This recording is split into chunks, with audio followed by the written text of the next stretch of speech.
রাধে রাধে বন্ধুরা, কেমন আছো? আশা করি আমার সকল বন্ধুই ভালো আছো, সুস্থ আছো। আমিও ভালো আছি। তো সকাল সকাল আমি রাধা গোবিন্দের নাম নিয়ে আজকের দিনটা শুরু করলাম, আর তোমাদের সঙ্গে কথা বলার জন্য চলে এলাম আর একটা নতুন ভিডিও নিয়ে। তো দেখো, সকালবেলায় উঠে আমি ঘরটা আগে ঝাড় দিয়ে নিলাম, তারপর এদিকে চলে এলাম। এদিকে যে জায়গাটা আমাদের পড়ে আছে, সেই জায়গাটাতে বাবু খেলা করে, এখানে সেখানে নানা জিনিস ফেলে রেখে দেয়। আর এপাশে যে কালো পলিথিন দেওয়া আছে, সেগুলোতে সব কাঠ ঢাকা আছে, মানে কাঠ চেরাই করা আছে, সেগুলো ঢেকে রাখা হয়েছে। কারণ এখন তো প্রায়ই বৃষ্টি হচ্ছে, তাই জলে কাঠগুলো নষ্ট হয়ে যেতে পারে, তাই এগুলোকে ভালোভাবে পলিথিন দিয়ে ঢেকে রাখা হয়েছে। তারপর চেয়ারটাও সরিয়ে রেখে দিলাম, আর মগটা পড়েছিল সেটাও তুলে দিলাম। তারপর দেখো, যত আবর্জনাগুলো আছে সেগুলো সুন্দর করে ঝাড় দিয়ে পরিষ্কার করে নিলাম।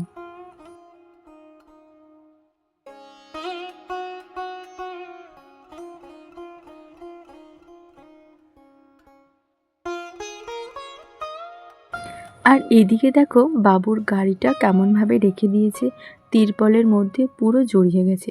তাই ভালো করে তিরপল থেকে গাড়িটাকে আগে সরিয়ে নিলাম, আর সুন্দর করে ভালো করে এক জায়গায় রেখে দিলাম। আর গরুগুলো তো বাবা সকালে বার করে দিয়েছে। সকাল বলতে বাবা তো ভোরবেলাতেই উঠে যায়, আর ভোর রাতেই গরু বার করে গোয়াল পরিষ্কার করে দেয়, তাই গোয়ালটা এখন পরিষ্কার হয়ে গেছে। আর তোমাদের সঙ্গে গল্প করতে করতে আমার ঝাঁট দেওয়াটাও হয়ে গেল। এবার ঘরগুলো মুছে নেব। ঘর মোছার জন্য বালতিতে জল আর কাপড় নিয়ে চলে এলাম। আজকে তো বৃহস্পতিবার, তাই সমস্ত ঘরগুলোই মুছতে হবে। তো একে একে আমি শুরু করলাম, প্রথমে এদিক থেকেই শুরু করলাম, তারপর আস্তে আস্তে সমস্ত ঘরগুলো মুছে পরিষ্কার করে নেব। কাজ করতে করতে সময় কখন পেরিয়ে যায় কিছু বুঝতেই পারা যায় না।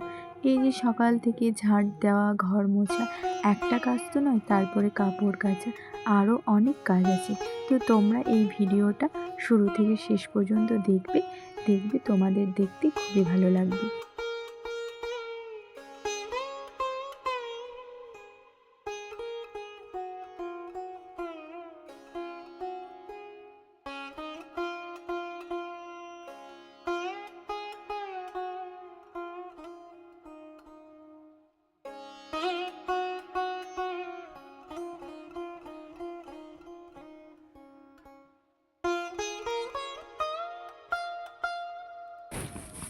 তারপর আমি চলে এলাম বাসনগুলো রাখার জন্য। রাত্রে বাসনগুলো সব ধুয়ে ঝুড়িতে রেখে দিই, সারা রাতে জল ঝরে যায় আর বাসনগুলো সব শুকিয়ে যায়। তারপরে এই যে বাসন রাখার একটা পাটা আছে, তার মধ্যে বাসনগুলো সুন্দরভাবে গুছিয়ে রেখে দিই। বাসনগুলো গুছিয়ে রাখার পরেই চলে এলাম রান্নাঘরে চা করার জন্য। আমাদের তো রান্নাঘরটা ভাঙা হয়েছে, সেখানে নতুন করে পাকা ভালো রান্নাঘর বানানো হচ্ছে। তাই আমাদের যে পুরোনো ঘরটা আছে, তার বাইরেই রান্নাঘরটাকে এখন রাখা হয়েছে, মানে রান্না করা হচ্ছে সেখানে। তো গ্যাসটা নিচেই রাখা আছে। তো দেখো, আমি উনুনটা জ্বালিয়ে তারপর চাগুলো বসিয়ে দিলাম। একটা দুধ চা হবে, একটা লাল চা হবে। তো দেখো, দুধ চাটা ফুটে এসছে, এবার দুধটা দিয়ে দিলাম, আর দুধ চাটা আমার হয়ে গেল। চা করে তারপর আমি চলে এলাম মুখ ধোয়ার জন্য। তো ব্রাশ কলগেট নিয়ে আমি একদম মুখ ধোয়ার জন্য এসে কলে মুখটা ভালো করে ধুয়ে নিলাম। মুখ ধোয়ার পর আমি বাবুকে তুলবো, কারণ বাবু এখনও ঘুমাচ্ছে, ওঠেনি। তাই বাবুকে তুলিয়ে ওর মুখ ধুইয়ে তারপর ওকে চা বিস্কুট খাইয়ে দিয়ে তারপর আমি কিছু খাবো। তো দেখো, দেখতে দেখতে আমার মুখটা ধোয়া হয়ে গেল।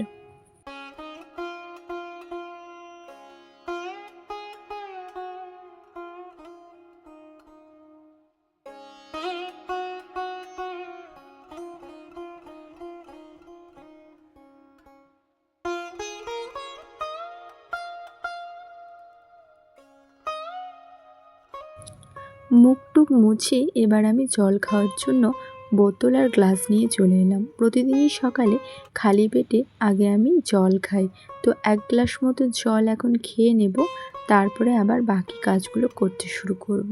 তো জলটা খেলে সকালে উপকার হয়, কারণ খালি পেটে জল খাওয়াটা খুবই ভালো। তারপর দেখো, আজকে জলখাবারে আলু ভাজা হবে। আমাদের জলখাবারে সাধারণত মুড়ি খাওয়া হয়, তাই বেশিরভাগই দিনই ঘুগনি, আলুর তরকারি অথবা আলু ভাজা হয়ে থাকে। তো আজকে আলু ভাজা হবে। তো আলু ভাজার জন্য আমি দেখো কড়াইয়ে তেল, পাঁচফোড়ন আর লঙ্কা দিয়ে দিলাম, তারপর আলুগুলোও দিয়ে দিলাম। এবার আলুটা ভাজা হতে থাক, আর এদিকে আমি ততক্ষণ চা মুড়ি খাই। বাবুকে ঘুম থেকে উঠিয়ে ওকেও আমি চা বিস্কুট খাইয়ে দিয়েছি, আর আমি অল্প একটু চা মুড়ি খেয়ে নিলাম। তারপর আমাদের যে সবজি বাগানটা আছে সেখানে দেখছি বাবা, বাবু আর মা চলে এসছে শশা নেওয়ার জন্য। মানে শশা ধরে আছে, যেহেতু শশা গাছ লাগিয়েছে। আর এদিকে সবজিওয়ালাও এসেছিলো, সেখান থেকে সবজিও কিনে রাখা হয়েছে। এই যে দুটো শশা দেখলে, এগুলো সব আমাদের সবজির বাগান থেকে তোলা শশা। আর এই সবজিগুলো কিন্তু না, সবজিগুলো কেনা হয়েছে। তো যত সবজি কেনা হয়েছে সব এক জায়গায় আমি ভালো করে গুছিয়ে রেখে দিলাম। এখানে সেখানে থাকলে দেখতে ভালো লাগে না, আর খুঁজে পেতেও অসুবিধা হবে। আর এক জায়গার মধ্যে থাকলে সব কিছুই ভালো লাগবে, আর সুবিধা মতো সব কিছু নেওয়া যাবে। জলখাবারের জন্য আলু ভাজা আর শশাগুলো কেটে এক জায়গায় রেখে দিলাম। তারপর আমি চলে গেলাম কাপড় কাচতে। তো কাপড় টাপড় কেচে নিজে চান টান করে আমি চলে এলাম। দেখো রৌদ্র বেশ ভালোই উঠে গেছে। এবার আমি গামছাটা ওখান থেকে সরিয়ে নিলাম, কারণ গামছাটা শুকিয়ে গেছে। বাকি যেগুলো সকালেই কেচেছিলাম সেই কাঁথাগুলো তো মেলে দিয়েছি, আর এগুলো এখন চান করার সময় কাচলাম। এগুলো এবার আস্তে আস্তে সব আমি মেলে নেব।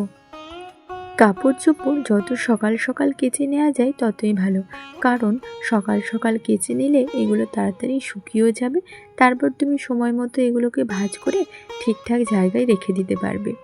আমি তো আমাদের সবার কাপড় আলাদা আলাদাই রাখি। যেমন বাবুর কাপড় আমি আলাদা রাখি, আমার নিজের কাপড় আলাদা রাখি, আবার বাবুর বাবার কাপড়ও আমি আলাদা রাখি। এতে সুবিধা কী হয়, সবার কাপড়গুলো আলাদা আলাদাভাবে থাকলে মানে খুঁজতে হয় না, যেখানে যেটা সেটা থাকে। তো আমি মানে তাড়াতাড়ির মধ্যেও চটপট জিনিসগুলো পেয়ে যাই। তো আমি কাপড় যত দেরিই হোক ভাঁজ করে সব নিজের নিজের জায়গাতেই গুছিয়ে রাখি।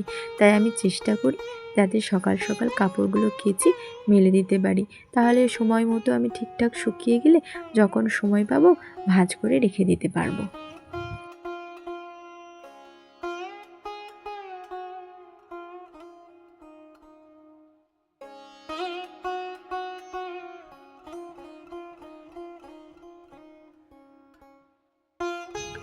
তারপর আমি চলে এলাম রান্নাঘরে, এবার রান্না করার জন্য। তো আমি রান্না করব আজকে পটল ভাজা করব, আর ফুলকপি আলু বেগুন দিয়ে তরকারি, ডাল, চাটনি অনেক কিছুই বানাবো। সব কিছু তো তোমাদের দেখানো সম্ভব হয় না, তো যতটা পারবো আমি ততটা দেখাবো। কারণ আমি একাই নিজেই ভিডিওগুলো করি, প্লাস আমি এই ভিডিওগুলো নিজেই এডিটিং করি, আওয়াজ দিই। তো বা একটা বাচ্চা সামলে সংসারের সমস্ত কাজ করে এত সমস্ত কিছু করতে অনেক অসুবিধা হয়। তবুও আমার এটা শখের বশত আমি করে থাকি। জানি না কতটা ভালো লাগছে তোমাদের। যদি তোমাদের ভালো লাগে তো অবশ্যই আমার চ্যানেলটা সাবস্ক্রাইব করে আমার পাশে থেকো, আমার নতুন একটা ভালো বন্ধু হয়ে থেকো।